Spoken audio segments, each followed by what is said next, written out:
शमशेर एक बेहतरीन बावर्ची था। वो अपना काम बहुत मेहनत से करता था, लेकिन फिर भी वो अपने परिवार के सभी सदस्यों का पेट नहीं भर पा रहा था। ऐसा इसलिए था क्योंकि शमशेर का परिवार बहुत बड़ा था। परिवार में उसके बूढ़े माँ बाप, पत्नी कम्मो और 3 बच्चे थे। इसके अलावा शमशेर का बड़ा भाई सतवीर और उसके बीवी बच्चे भी साथ ही रहते थे। घर में कमाने वाला अकेला शमशेर ही था, क्योंकि शमशेर के पिता अपनी बीमारी के चलते बिस्तर पर थे और बड़ा भाई सतवीर 1 नंबर का निकम्मा था। भैया उठो, चलो मेरे साथ। सुना है नुक्कड़ वाले ढाबे में रसोइये की जगह खाली है। ढाबे के मालिक से मेरी अच्छी बनती है, मैं वहां आपकी बात करवा देता हूँ। आपको वहां जरूर काम मिल जाएगा। मैं तुझे रसोइया दिखाई देता हूँ क्या है? और वो भी उस खड़ूस रामलाल के ढाबे पर। तुझे पता है ना मेरा 36 का आंकड़ा है उससे। उफ़ो भैया, ऐसा सोचोगे तो फिर मिल गई आपको नौकरी। हाँ तो नौकरी करनी किससे है? मैं तो पैदा ही मालिक बनकर हुआ था। सुन मेरी बात, तू भी ये होटल में खाना बनाने का काम छोड़ और चल, दोनों भाई मिलकर नया ढाबा खोलते हैं। 2-4 कारीगर रख लेंगे जो सारा दिन खाना बनाएंगे और ग्राहकों को खिलाएंगे भी। अच्छा, और हम क्या करेंगे? नोट गिनेंगे और क्या। सच में शमशेर, तू ना बड़ा ही बुद्धू है भाई। मैं बुद्धू ही सही भैया, पर आपकी तरफ फेंकू नहीं हूँ। नया ढाबा खोलने की बात करते हो, जरा ये तो बताओ इसके लिए पैसे कहाँ से आएंगे? और कारीगर, वो क्या मुफ्त में काम करेंगे हमारे लिए? और तू इस सब की चिंता मत कर, मैंने सब सोच लिया है। और सच बताऊं तो नया ढाबा खोलने की तैयारी भी शुरू कर दी है मैंने। है क्या मतलब? मुझे सब साफ साफ बताइए, जल्दी बताइए। अरे वो अपने गांव की जो पुश्तैनी जमीन थी ना, मैंने उसका सौदा पक्का कर दिया है। अगले हफ्ते तक पूरे पैसे मिल जाएंगे। उसके बाद कागजी कार्रवाई, बस फिर समझ ले कि खुल गया अपना ढाबा। हाय रब्बा, ये क्या कर दिया भैया? ले दे के एक वही जमीन तो थी अपने पास और आपने उसे भी बेच दिया। कम से कम एक बार मुझसे तो पूछ लेते। ओए तू चुप कर, ये मत भूल कि बड़ा भाई हूं मैं। पुश्तैनी जमीन का क्या करना है और क्या नहीं, ये मैं तय करूंगा, तू नहीं, समझा? और हाँ, एक बात और सुन ले, नए ढाबे में हिस्सेदारी चाहिए तो चुपचाप मेरी मदद करने आ जाइयो, वरना एक फूटी कौड़ी नहीं मिलेगी तुझे, याद रख। सतवीर ने शमशेर के सामने कोई रास्ता नहीं छोड़ा। मजबूर होकर उसे सतवीर की बात माननी ही पड़ी और कुछ ही दिनों के अंदर दोनों भाइयों ने मिलकर नया ढाबा खोल लिया। हालांकि जमीन बेचकर सिर्फ ढाबा ही शुरू हो पाया। कारीगरों को नौकरी पर रखने लायक पैसे अब भी नहीं थे। भैया कोई बात नहीं, हम मिलकर खाना बनाएंगे, आप देखना अपना ढाबा बहुत अच्छा चलेगा। लेकिन दोनों अगर खाना बनाने में ही लग जाएंगे तो गल्ला कौन संभालेगा? तू अंदर का काम संभाल और मैं गल्ला संभालता हूँ। और ऐसा कर, कम्मो को भी बुला ले घर से, मेरी मदद कर देगी। शमशेर ने सतवीर को कुछ नहीं कहा और चुपचाप खाना बनाने लगा। उसकी पत्नी कम्मो और उसके बच्चे भी उसकी मदद करने लगे। जैसा कि शमशेर ने कहा था, उसने बड़े ही प्यार से खाना बनाया और अपने ग्राहकों को परोसा। खाने का स्वाद और शमशेर का अच्छा बर्ताव लोगों को बहुत पसंद आ रहा था। भाई वाह, मान गए भैया, मान गए। खाना तो वाकई बहुत बढ़िया है, कहीं कोई कमी नहीं है और बहुत ही बढ़िया। अब से जब भी यहाँ से गुजरेंगे खाना आपके हाथों का ही खाएंगे। Bye God. जी, आपका हमेशा स्वागत है। बहुत ही कम समय में ढाबा बढ़िया चलने लगा। हालांकि इसके पीछे सिर्फ शमशेर की ही मेहनत थी। उसका बड़ा भाई सतवीर तो सारा दिन गल्ले पर बैठा सुस्ताता रहता था। शमशेर को ये सब खलता जरूर था, लेकिन उसने लड़ाई के डर से कभी कुछ नहीं कहा। फिर एक दिन, ए शमशेर, चल भाई काम समेट ले, अब ढाबा बंद करते हैं। नहीं भैया, अभी ज्यादा अंधेरा नहीं हुआ है। शहर से आखिरी बस आने ही वाली होगी। वो बस सीधे दिल्ली से आती है, तो उसमें कई सवारियां होंगी, तो उन्हें खिलाकर ही चलेंगे। क्या बकवास कर रहा है, मुझे तो बहुत नींद आ रही है। तो ऐसा कर, मुझे घर के लिए खाना बांध कर दे दे, मैं तो जा रहा हूँ, तू आते रहना जब आना हो। शमशेर ऐसा ही करता है। सतवीर खाना लेकर घर चला जाता है। फिर थोड़ी देर में दिल्ली से आने वाली वो आखिरी बस ढाबे पर आकर रुकती है, जिसका असल में शमशेर इंतजार कर रहा था। बस से उतरकर काफी ग्राहक ढाबे पर खाना खाते हैं और फिर वापस बस में चढ़ जाते हैं। उनके जाते ही शमशेर ढाबा बंद करने लगता है। तभी एक बाबा अपने 2 चेलों के साथ शमशेर के पास आते हैं और उससे कहते हैं, बेटा कुछ खिला दे हम भूखों को, भगवान तुझे इसका इनाम जरूर देगा। बाबा को देखकर साफ पता चल रहा था कि उनके पास खाने के बदले देने के लिए पैसे नहीं हैं, लेकिन फिर भी शमशेर ने उन्हें खाना खिलाने का फैसला किया। उसने जैसे ही खाना परोसने के लिए बर्तन खोला तो देखा कि खाना तो बहुत कम ही बचा था। अरे ये तो बस कम्मो और बच्चों के लायक ही है, लेकिन बाबा इन्हें भी तो भूखा नहीं छोड़ सकता। काफी सोचने और समझने के बाद आखिरकार शमशेर तय कर लेता है कि वो बूढ़े बाबा और उनके दोनों चेलों का पेट भरेगा, अपने परिवार का नहीं। वो खाना परोसकर उन बूढ़े बाबा को दे देता है। तभी कम्मो वहां आ जाती है और खाने के बर्तन को पूरा खाली देखकर शमशेर से कहती है, ये क्या किया आपने? थोड़ा सा भी खाना नहीं बचाया। आप और मैं तो रह लेंगे बिना खाए, पर बच्चे वो कैसे रहेंगे भूखे? अब कोई बात नहीं कमो, भैया ढाबे से खाना लेकर गए थे, कुछ तो बचा होगा, घर जाकर वही खिला देना बच्चों को। कैसी बातें करते हो जी, घर पर इतने लोग हैं खाने वाले, तो क्या आपको लगता है खाना बचा होगा? अब क्या करेंगे जी, बच्चे शाम से भूखे हैं, उन्हें क्या कहूँ मैं। कमो की बात सुनकर शमशेर को एहसास हुआ कि उससे वाकई गलती हो गई। उसे सारा खाना इस तरह खत्म नहीं करना चाहिए था, पर अब वो कुछ नहीं कर सकता था। फिर से कुछ पकाने के लिए राशन नहीं था और रात भी हो चुकी थी, इसलिए बाजार से राशन लाना भी मुमकिन नहीं था। अपने बच्चों के भूखे चेहरों के बारे में सोचकर शमशेर की आंखों में आंसू आ गए। पास ही बैठे बूढ़े बाबा शमशेर का दिया हुआ खाना खाते हुए सब कुछ सुन और देख रहे थे। खाना खत्म करने के बाद वो शमशेर के पास गए और उससे बोले, जुग जुग जियो बेटा, उदास मत हो, तुम्हें अपनी नेकी का इनाम जरूर मिलेगा। इतना कहकर बाबा ने शमशेर के खाना पकाने वाले बर्तन पर अपना हाथ रखा और कुछ मंत्र पढ़ने लगे। फिर उन्होंने शमशेर से उस बर्तन पर हाथ रखने को कहा। शमशेर को कुछ समझ नहीं आ रहा था, लेकिन फिर भी उसने बर्तन पर हाथ रख दिया। इसके बाद, जब तुमने इतनों का पेट भरा है तो तुम्हारे बच्चे भूखे कैसे रह सकते हैं, इस बर्तन को खोलो। बाबा के कहने पर शमशेर ने जैसे ही बर्तन के ऊपर का ढक्कन हटाया तो उसे अपनी आंखों पर विश्वास नहीं हुआ। बर्तन खाने से पूरी तरह भरा हुआ था। बाबा, ये कैसा चमत्कार है? नहीं, ये चमत्कार नहीं बल्कि आशीर्वाद है तुम्हारे लिए। अब से ये बर्तन हमेशा तुम्हारा कहा मानेगा। तुम इस पर हाथ रखोगे तो ये खुद ब खुद खाने से भर जाएगा, और जब तक तुम इसके ऊपर फिर से हाथ रखकर इसे रुकने को नहीं कहोगे, इसके अंदर का खाना कभी खत्म नहीं होगा। बहुत बहुत शुक्रिया बाबा, आप नहीं जानते आपने कितनी बड़ी मदद की है मेरी। मदद तो तुम करते आए हो, मैंने देखा तुमने उस बस से उतरे मेरे जैसे कई लोगों को मुफ्त में खाना खिलाया, जिनके पास तुम्हें देने के लिए पैसे नहीं थे, बावजूद इसके कि खुद तुम्हारा परिवार भूखा था। बस इसी तरह हमेशा जरूरतमंदों की मदद करते रहना बेटा, और ये जादुई बर्तन हमेशा तुम्हारा साथ देता रहेगा। पर हां, याद रहे, अगर कभी मन को लालच घेरे या फिर किसी को धोखा दिया तो ये बर्तन कभी तुम्हारा साथ नहीं देगा। जी बाबा जी, मैं समझ गया कि मुझे अब क्या करना है। शमशेर को आशीर्वाद देकर वो बाबा अपने चेलों के साथ वहां से चले गए। वास्तव में उस जादुई बर्तन ने शमशेर की जिंदगी बदल दी। अब उसे सारा दिन भट्टी के सामने खाना पकाने की जरूरत नहीं थी। उसके हाथ रखते ही वो बर्तन लजीज खाने से भर जाता था, और जब तक शमशेर उसके ऊपर वापस से हाथ रखकर रुकने को ना कहे, खाना खत्म ही नहीं होता था। शमशेर हर रोज सबसे पहले अपने सभी ग्राहकों को भरपेट खाना खिलाता और फिर हर रोज शाम के वक्त कई गरीबों को मुफ्त में खाना खिलाता था। लेकिन ऐसा तब तक ही चल सका जब तक उस जादुई बर्तन के बारे में सतवीर को पता नहीं चला। अच्छा, तो ये बात है, इसे क्या लगा? ये नहीं बताएगा तो मुझे कुछ पता नहीं चलेगा। ये जादुई बर्तन इसके पास नहीं होना चाहिए। इस बेवकूफ को क्या पता इसका सही इस्तेमाल कैसे करना है। सतवीर ने बड़ी चालाकी से शमशेर को किसी काम के बहाने घर भेज दिया। शमशेर ने जाने से पहले बर्तन के ऊपर हाथ रखकर उसे रुकने का इशारा कर दिया था। फिर उसके वहां से जाते ही सतवीर ने सबसे पहले तो इस जादुई बर्तन को पूरी तरह खाली किया और फिर उसमें एक सोने का सिक्का डाल दिया। फिर उस बर्तन को बंद करके उसके ऊपर हाथ रख दिया। सतवीर को उम्मीद थी कि वो बर्तन खाने की तरह ही सोने के सिक्कों से भी भर जाएगा, लेकिन ये सिर्फ उसकी सोच थी। ये क्या? इसमें तो मेरा सिक्का भी नहीं है। ये तो धोखा है। शमशेर ने गुस्से में उस बर्तन को जमीन पर दे मारा, जिसके बाद उस बर्तन के टुकड़े टुकड़े हो गए। तब तक वहां शमशेर भी आ पहुंचा। बर्तन को टूटा हुआ देखकर वो सब कुछ समझ गया। शमशेर को गुस्सा तो बहुत आ रहा था, लेकिन फिर भी उसने सब्र से काम लिया। उसने सतवीर से कुछ नहीं कहा, बल्कि उसी वक्त उसने सतवीर से अलग होने का फैसला कर लिया। सतवीर ने उसे रोकने की बहुत कोशिश की, लेकिन इस बार शमशेर जिद पर अड़ गया। वो अपने बीवी बच्चों और माता पिता को लेकर सतवीर से अलग रहने लगा, और तब जाकर सतवीर को एहसास हुआ शमशेर की अहमियत का भी और मेहनती होने की जरूरत का भी।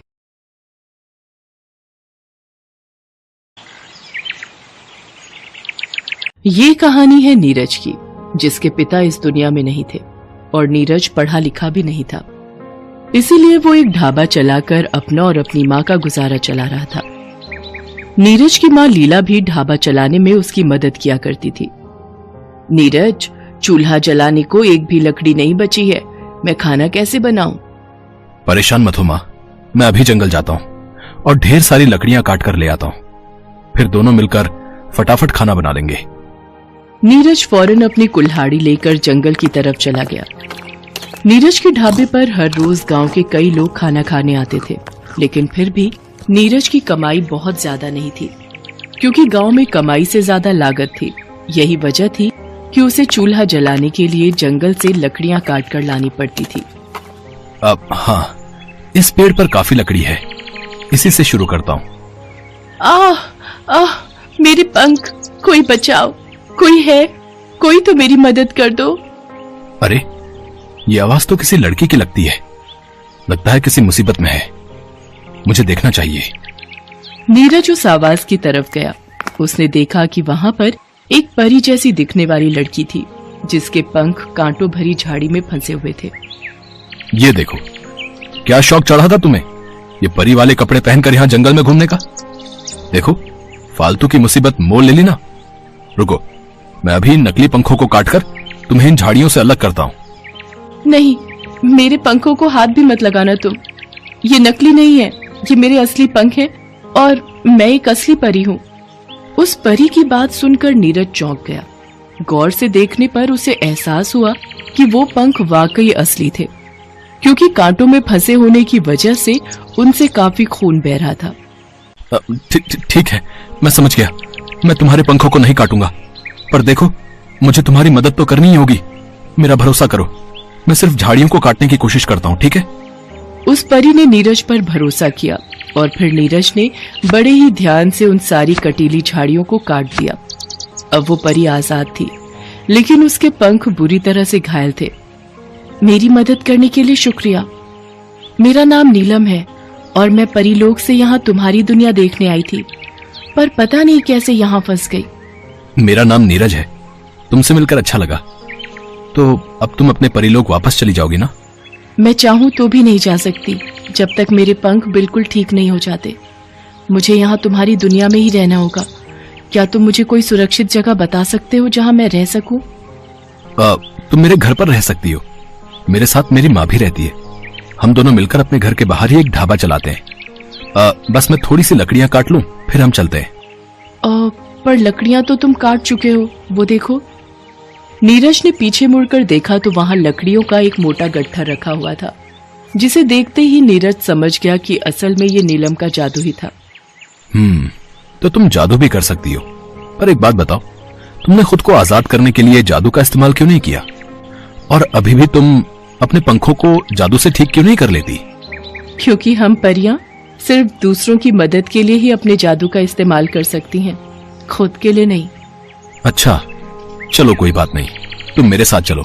मुझे पूरा भरोसा है कि मेरी माँ के पास तुम्हारे पंखों को जल्दी से जल्दी ठीक करने का कोई ना कोई नुस्खा जरूर होगा। नीरज उस परी को लेकर अपने घर पहुंचा और फिर अपनी माँ को उसके बारे में सब कुछ बताया। तुम बिल्कुल चिंता मत करो बेटी, मैं अभी कुछ जड़ी बूटियों को मिलाकर एक लेप बना देती हूँ। उसके इस्तेमाल से तुम्हारे पंख कुछ ही दिनों में बिल्कुल ठीक हो जाएंगे। शुक्रिया माँ जी।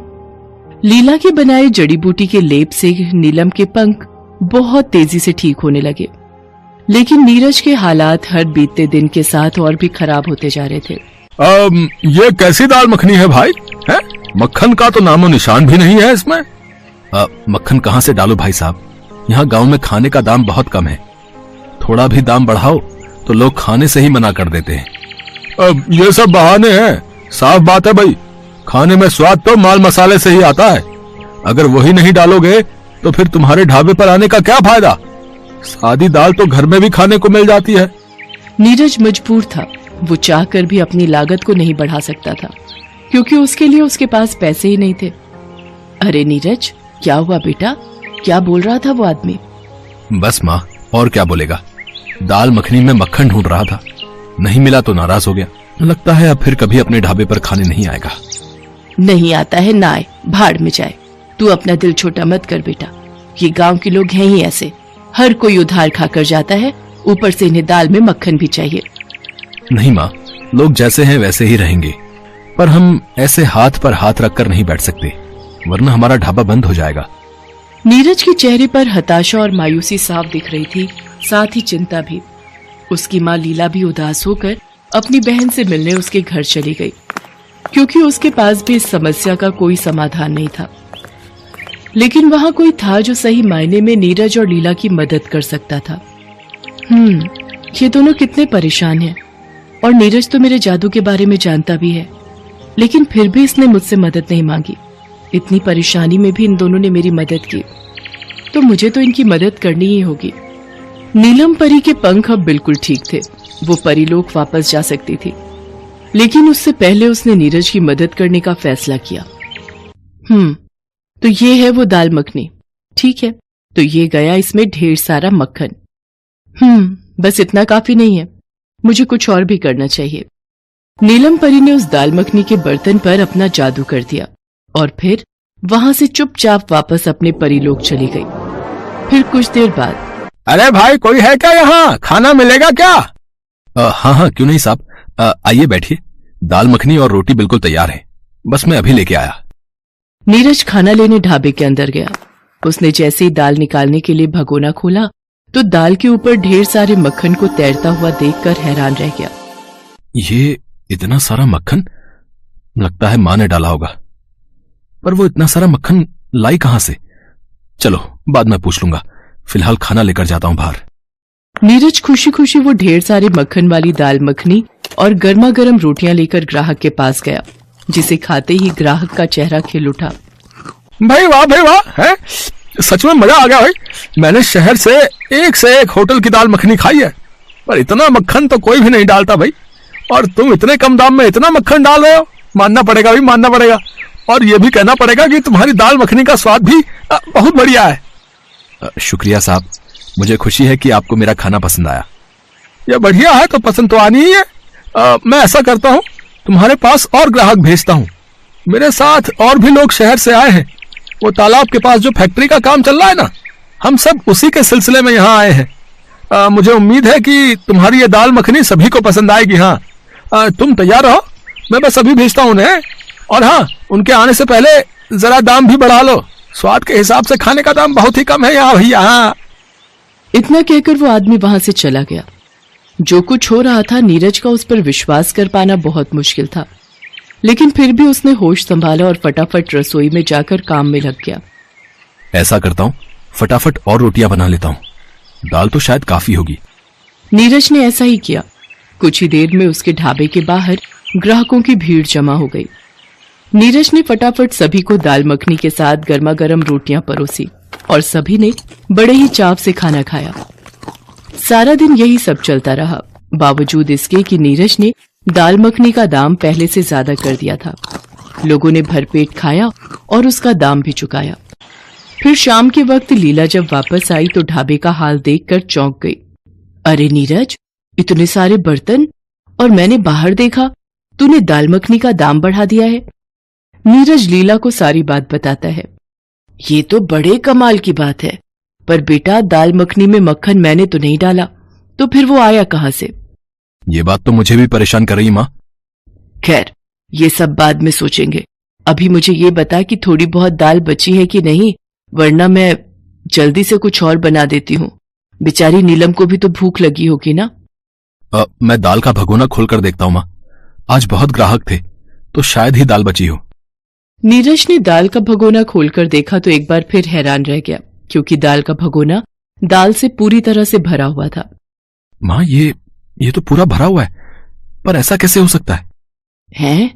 ये तो चमत्कार है बेटा। अब जा, जल्दी से जाकर नीलम को बुला ला, मैं गरम रोटियां बना रही हूँ, तुम दोनों साथ बैठकर खा लेना। नीरज को बात कुछ कुछ तो समझ आ रही थी, लेकिन जब नीलम परी उसके कमरे में नहीं मिली तो उसे पूरा यकीन हो गया कि उसकी सीधी सादी दाल मखनी को जादुई दाल मखनी बनाने वाली और कोई नहीं बल्कि नीलम ही थी, जो अब वापस परीलोक जा चुकी थी। नीरज, क्या हुआ बेटा? नीलम कहाँ है? वहीं जहां उसे होना चाहिए माँ। चलो हम मिलकर दाल मखनी खाते हैं और सबको खिलाते हैं। अब ना तो नीरज को दाल मखनी बनाने के लिए कभी कोई लागत लगानी थी और ना ही हर रोज उसे खुद पकाना था, क्योंकि नीलम परी के जादू के असर से दाल मखनी का वो भगोना कभी खाली ही नहीं हुआ। उस जादुई दाल मखनी से नीरज ने न सिर्फ अच्छी कमाई करके अपने हालात बदले, बल्कि उसने ना जाने कितने गरीबों का पेट भी मुफ्त में भरा। और ये देखकर सबसे ज्यादा खुश नीलम परी थी, जो परीलोक से हर वक्त बस नीरज को ही देखा करती थी।